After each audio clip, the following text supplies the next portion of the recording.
Graders, I'm in the art room and I thought it might be fun for you guys to make a robot at home. So I'm sending home some worksheets of some robot pictures, and I want you to just start with the basic shapes. Pick maybe a half circle for the head, a rectangle for the body, decide what kind of legs you want. Borrow ideas from these other artists, and then we're gonna lightly sketch out with a pencil. Make him pretty big. Remember, he's the star of the show. And what you'll need for this project, hopefully you have these things. If you don't, I'm sure you can use other things. It can be colored with crayon. It can just be pencil. But what I'm gonna try to do today is use pencil, Sharpie, and marker. But what I'm gonna show you is something fun to do with the marker that maybe you haven't done before. And we're gonna use the marker to create some paint if we don't have paints at home. So now I'm adding my details, thinking about how I want my robot to work. I think this guy's gonna have some gears. The way that I make gears is a circle, and then I just do a simple little line around it where it might connect.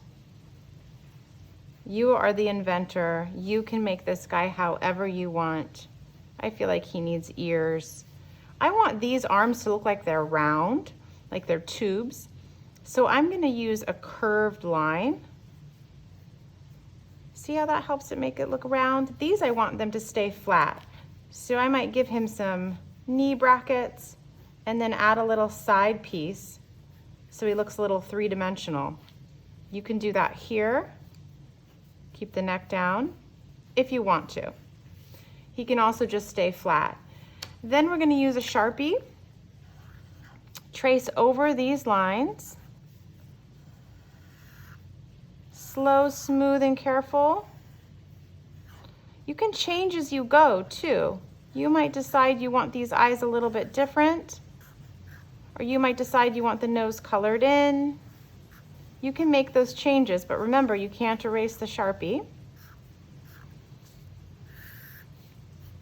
I'm using watercolor paper, but any paper will do, even paper out of your printer, or thicker paper if you have it. If you use thinner paper, it might wrinkle a little bit, but then you can flatten it under a book when it dries.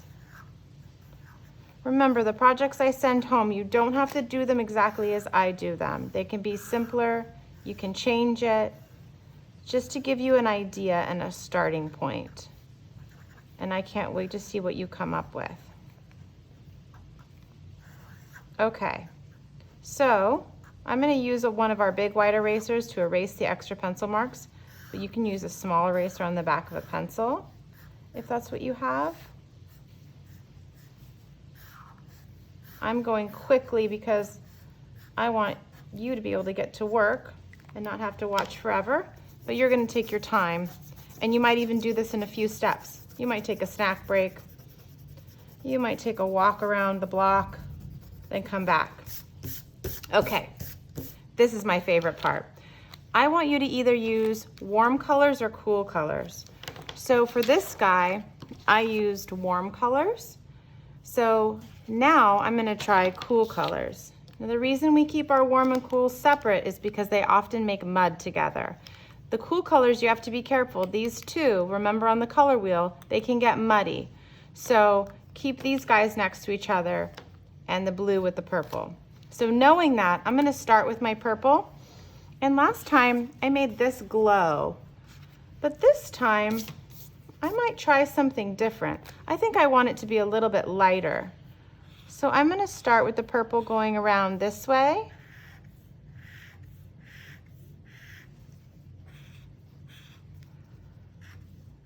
Like he's almost got a little bit of motion, movement. And I'm gonna try not coloring all the background. See what happens. I think it'll make my color look lighter, And I think I'll have a little bit of texture in my background from the lines, but I'm not sure because the water will do what it's going to do. So remember, the blue is okay with the purple. The green, you want to keep it with the blue. So this is, I'm imagining, is going to make a bluish purple that has that little bit of texture and line in it.